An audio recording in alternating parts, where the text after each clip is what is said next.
बिहार में अपराध रुकने का नाम नहीं ले रहा है। बिहार में अपराध इस कदर बढ़ चुका है कि लोग अपने रिश्तों को भी शर्मसार कर रहे हैं। और इसके पहले कि आपने घटना सुनी ही होगी कि किस तरह से एक लड़के ने अपनी ही चाची से शादी कर ली। लेकिन इस बार की जो घटना मैं आपको बताने जा रहा हूँ, वो घटना आपके दिल को झकझोर देगा कि एक माँ कैसे इतनी निर्दयी हो सकती है कि वो अपने बेटे को ही हत्या कर दे और उसके लाश को छुपा दे जलाकर।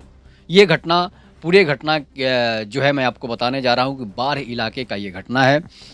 पता ही है कि बाढ़ पटना से कुछ दूरी पर है बाढ़, जहाँ पर बाढ़ इलाके में जो है ये घटना 14 जून की घटना है। 14 जून को एक लाश मिलती है, एक छोटे बच्चे की लाश मिलती है, एक 12 से 13 साल के बच्चे की लाश मिलती है और वो लाश जो है आधा जला हुआ था।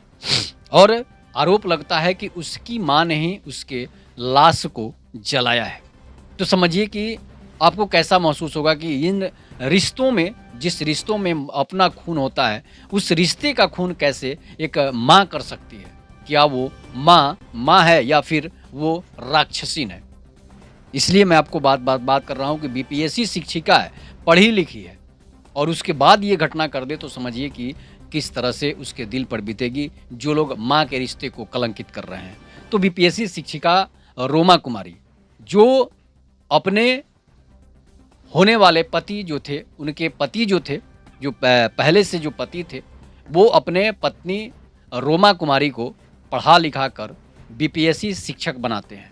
और बीपीएससी शिक्षक बनाने के बाद प्रमोद गुप्ता उनके पति का नाम था। और प्रमोद गुप्ता जो है अपने पत्नी रोमा को जो है बीपीएससी की शिक्षिका बनाते हैं। जब वो बीपीएससी की शिक्षिका बनती है, हालांकि पहले से ये दोनों के बच्चे भी थे दो, उसके बाद जो है उसकी नौकरी लगती है। नौकरी लगने के बाद जो है बीपीएससी शिक्षिका रोमा कुमारी को टीचर ट्रेनिंग के दौरान निर्मल पासवान से नज़दीकियां बढ़ जाती है। और निर्मल पासवान जो है वो रोहतास में टीचर ट्रेनिंग कॉलेज में प्रिंसिपल है। उसके बाद जब टीचर ट्रेनिंग होता है, उस दौरान उसकी मुलाकात जो है निर्मल पासवान से होती है। और निर्मल पासवान से उसकी मुलाकात जब होती है तो निर्मल पासवान से उसको प्रेम हो जाता है। उसको प्रेम दो बच्चों की माँ को प्रेम हो जाता है तो उसे प्रेम नहीं कहा जाता है। इसलिए कि जिसको पति है उसको छोड़कर और दूसरे से प्रेम करे तो समझिए कि उसका सिर्फ हवस है, उसका प्रेम नहीं है, जो दो बच्चे की माँ है या दो बच्चे का पिता है। उसके बाद क्या होता है, जब उससे प्रेम हो जाता है तो वो उससे बातें करना शुरू कर देती है। उसके साथ जो है पूरे काफ़ी दिनों तक बातें चलती है, काफ़ी सालों तक बातें चलती है। उसके साथ गलत संबंध भी बनाते हैं।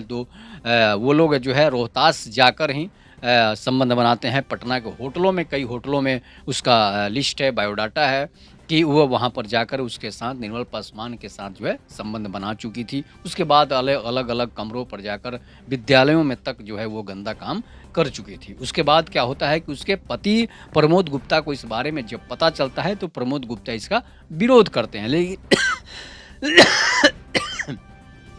लेकिन पत्नी जो है वो मानती नहीं है और निर्मल पासवान से लगातार उसके संपर्क में संबंध बनाते रहती है। उसके बाद क्या होता है कि पति तो विरोध कर रहे हैं, लेकिन पति जो है अपना दुकान चलाने में, अपना बिजनेस में बिजी है और पत्नी जो है किसी और काम में बिजी है। वो तो शिक्षिका है और एक शिक्षिका जो पढ़ी लिखी शिक्षिका हो, वो अगर इस तरह की घिनौनी हरकत करे, वो इस तरह की गंदा काम करे तो समझ लीजिए कि उस महिला को जीने का कोई अधिकार नहीं है। जिसके दो बच्चे हैं और वो महिला गलत काम करे, अपने बच्चों को छोड़कर गलत काम करे, अपने पति को छोड़कर गलत काम करे, जो पति उसे पढ़ा लिखा कर टीचर बनाया है और वो किसी और के साथ हम बिस्तर हो, किसी और के साथ बिस्तर पर रहे, तो समझिए कि वो पत्नी कितनी गिरी हुई हो सकती है। उसके बाद क्या होता है कि जब शिक्षिका घर आती है तो उसके बच्चे जो हैं उसे विरोध करते हैं।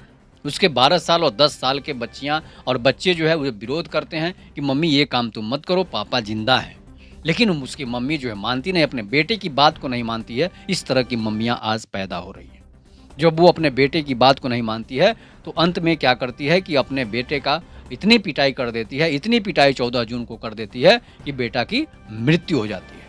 उसके बाद निर्मल पासवान और उसका जो है पत्नी, निर्मल पासवान और रोमा जो है प्रमोद गुप्ता की जो पत्नी है उस बच्चे के लाश को ठिकाने लगाने की फिराक में ये लोग लग जाते हैं और वहाँ से वो लोग जो है वहाँ से लेकर उसकी लाश को गाड़ी में रखते हैं और गाड़ी में लाश को रखने के बाद शव को जो है कार में बेढ़ना गांव के पास जो है ले जाते हैं और कोनहर पुल होता है जहाँ पर उसकी लाश को वो लोग ज्वलनशील पदार्थ मिलाकर उसके लाश को जला देते हैं।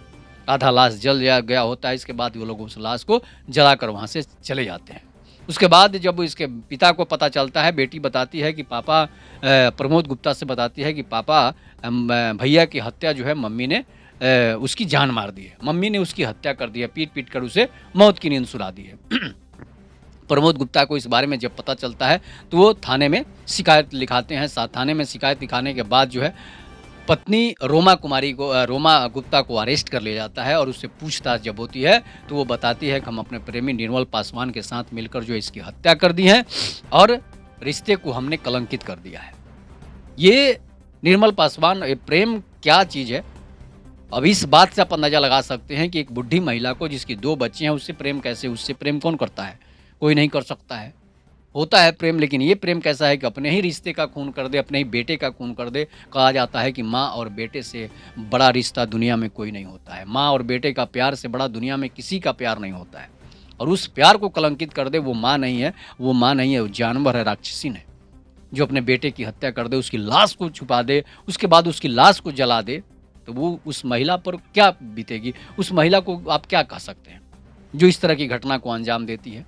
वो महिला कौन सी महिला है, या वो महिला है या फिर राक्षसीन है?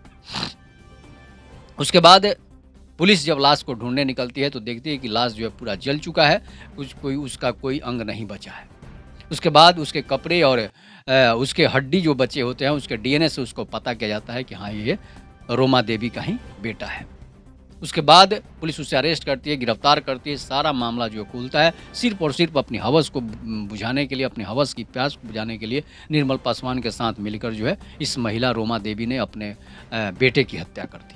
अब प्रमोद गुप्ता ये बताते हैं कि मेरी पत्नी को फांसी होनी चाहिए, ऐसे महिला को रहने का कोई अधिकार नहीं है और बेटी को अपने घर लेकर चले आए, बेटा की हत्या हो चुकी है। तो इस तरह की घटनाएं जो है आए दिन बढ़ रहे हैं। कोई महिला अपने पति की हत्या कर रही है, कोई महिला अपने बेटे की हत्या कर रही है, कोई महिला अपने भाई की हत्या कर रही है। तो समझिए कि घटना, ये समस्या कहाँ से उत्पन्न हो रही है, इसकी जड़ें कहाँ हैं। अगर जड़ों को नहीं पकड़ा जाएगा तो फिर समझिए कि इस तरह की घटनाएं लगातार समाज में होती रहेगी। इसके बाद ग्रामीण एसपी विक्रम सिहाग जो है इस मामले को पूरा जांच कर रहे हैं और उस महिला शिक्षिका को गिरफ्तार कर लिया। एक शिक्षिका के द्वारा जो इतनी पढ़ी लिखी होकर भी इस तरह की घटना करे, अपने रिश्ते का खून कर दे, उस महिला को, उस शिक्षिका को जीने का अधिकार है इस धरती पर? नहीं है। इस तरह की अगर घटनाएं होती रहेगी तो समाज में फिर माँ और बेटे का रिश्ता भी खत्म हो जाएगा। पहले तो बाप और भाई का रिश्ता खत्म हो चुका है, पति और पत्नी का रिश्ता खत्म हो चुका है, लेकिन माँ और बेटे का रिश्ता तो खत्म होने वाला चीज़ नहीं था। लेकिन इस रिश्ते को भी खत्म करने के लिए कुछ इस तरह की महिलाएं पैदा हो गई है जो समझिए कि वो रावण के ही कुल की है, कंस के ही कुल की है। तो इस तरह की घटनाएं क्यों होती है, इस पर आप लोग अपनी प्रतिक्रिया जोड़ दीजिएगा। तब तक के लिए नमस्कार, जय हिंद, जय भारत, जय श्री राम।